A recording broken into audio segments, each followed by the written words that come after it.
प्रधानमंत्री बनने का ख्वाब देखने वाले नीतीश कुमार को उन्हीं के घर में घेरने की पूरी तैयारी हो चुकी है। जी हां, उनके घर यानी कि बिहार में एनडीए ने बिहार की जो छोटी पार्टियां हैं लगभग सभी को अपने में शामिल करा लिया है। चाहे वो चिराग पासवान हो, चाहे वो जीतन राम मांझी हो, चाहे वो उपेंद्र कुशवाहा हो या मुकेश सहनी से भी बातचीत चल ही रही है।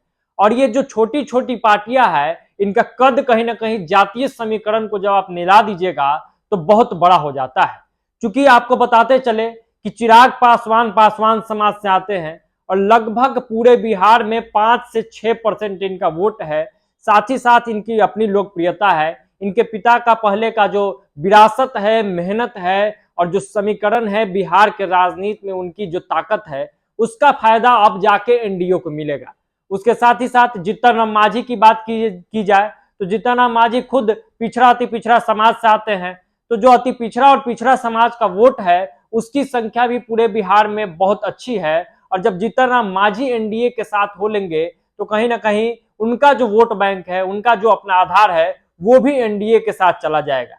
उसके बाद तीसरी जो बात है वो है उपेंद्र कुशवाहा की। तो उपेंद्र कुशवाहा को भी एनडीए में शामिल करा लिया गया है। आज के बैठक में वो भी शामिल हो रहे हैं। तो कुशवाहा समाज का एक जो बड़ा वोट बैंक है, कहा जाता है कि यादव समाज का जो वोट बैंक है उससे बड़ा वोट कोयरी और कुर्मी को मिला दिया जाए तो वो बिहार में हो जाता है।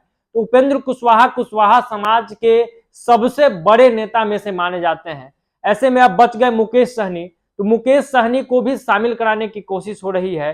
हालांकि एनडीए की जो यह बैठक हुई, इस बैठक में उनको निमंत्रण नहीं मिला है और कारण यह बताया जा रहा है कि उनके कुछ शर्त है और शर्त ऐसे है जिन्हें माना नहीं जा सकता है। लेकिन भाजपा के कुछ नेता कहते हैं कि मुकेश सहनी से बातचीत का जो दरवाजा है वो अभी बंद नहीं हुआ है, उनसे बातचीत हो रही है और संभवतः आगे मुकेश सहनी को भी जोड़ लिया जाएगा। तो सहनी समाज का जो वोट बैंक है, लोकसभा चुनाव में 5-6 सीटों पर सहनियों का जो अपना दबदबा है तो उसको लेकर मुकेश सहनी को भी जोड़ने की तैयारी हो रही है। क्योंकि मुकेश सहनी के पास भी कोई महागठबंधन में जाने का बहुत खुला मंच नहीं है और उनके शर्त को वहां भी नहीं माना जाएगा। तो उम्मीद जताई जा रही है कि मुकेश सहनी भी एनडीए का हिस्सा हो जाएंगे।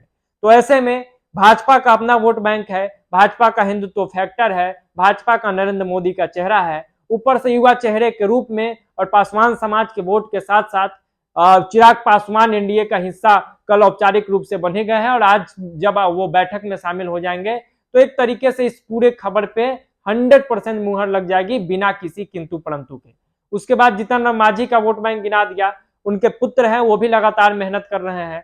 गया लोकसभा क्षेत्र में और मगध में जीतन राम मांझी और उनके पुत्र संतोष कुमार सुमन का अच्छा खासा प्रभाव है। उपेंद्र कुशवाहा का प्रभाव क्षेत्र हमने बता ही दिया। कुशवाहा समाज का जो वोट बैंक है वो बिहार के अलग अलग हिस्सों में है जो लोकसभा के साथ साथ विधानसभा में भी काम आएगा। तो कुल मिला के एनडीए ने एक बड़ी तैयारी कर ली है। लोकसभा चुनाव में नीतीश कुमार को बिहार में ही करारा जवाब मिल जाएगा। साथ ही साथ हम शुरू से कहते आए हैं कि ये जो तैयारी है ये सिर्फ 2024 लोकसभा चुनाव की नहीं है बल्कि विधानसभा चुनाव यानी कि 2025 में जो विधानसभा चुनाव होना है उसको लेकर भी यह तैयारी की जा रही है। और नीतीश कुमार को पूरी तरीके से घेर दिया जाएगा। नीतीश कुमार को उन्हीं के गढ़ में जवाब दे दिया जाएगा और कहीं ना कहीं नीतीश कुमार अगर ये पूरा समीकरण फिट बैठता है तो सच में कमजोर साबित होते हुए दिख सकते हैं और भाजपा यानी एनडीए का पलड़ा बिहार में लोकसभा चुनाव में भी भारी पड़ते दिखेगा, साथ ही साथ 2025 के विधानसभा चुनाव में भी पड़ते दिखेगा।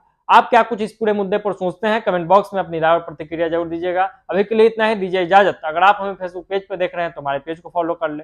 अगर यूट्यूब चैनल पर देख रहे हैं तो हमारे चैनल को सब्सक्राइब करना ना भूले और इस वीडियो को ज्यादा से ज्यादा लोगों तक शेयर जरूर कीजिएगा। बहुत बहुत धन्यवाद। जय बिहार।